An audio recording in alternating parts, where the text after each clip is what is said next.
नई सरकार का जो पहला कैबिनेट हुआ है उसमें जो कुछ निर्णय महत्वपूर्ण लिए गए हैं, मैं उसके बारे में संक्षेप में आप सभी को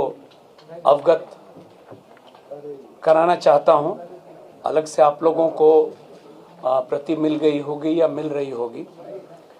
मुख्य रूप से जो आज कुछ निर्णय हुए हैं वो उद्योग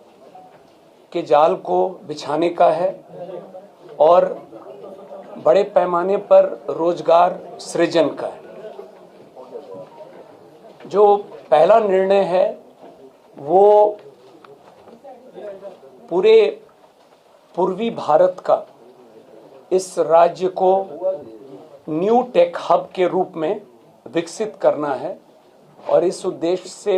डिफेंस कॉरिडोर, सेमीकंडक्टर पार्क,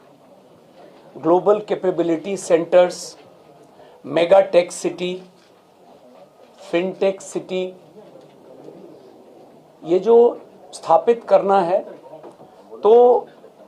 इस तरह की योजनाओं को कैसे स्थापित किया जाए एक मिशन मोड में और उसका अनुश्रवण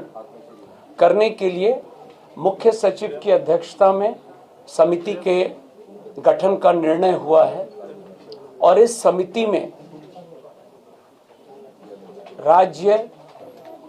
देश के स्तर पर और अंतर्राष्ट्रीय स्तर पर वैसे परामर्शी, वैसे लोग जो इन क्षेत्रों में काम बहुत अच्छा किए हैं, उनको भी समिति का सदस्य बनाया जाएगा और एक निश्चित समय सीमा अंतर्गत 6 माह के अंदर में यह रिपोर्ट प्राप्त करके और फिर काम को प्रारंभ किया जाएगा। जो दूसरा एजेंडा है वो बिहार को एक न्यू एज इकोनॉमी के अंतर्गत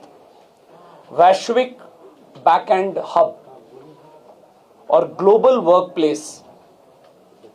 को अगले 5 साल में करने के लिए, जैसा मैंने शुरू में कहा,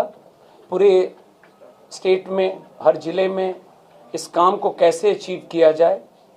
इसके लिए भी पुनः एक समिति का गठन की स्वीकृति दी गई है और इसमें भी पुनः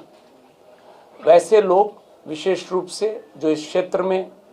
राष्ट्रीय स्तर पर, अंतर्राष्ट्रीय स्तर पर काम किए हैं, उनको समिति का सदस्य बनाया जाएगा और यह प्रतिवेदन भी हम लोग कोशिश करेंगे कि कम से कम समय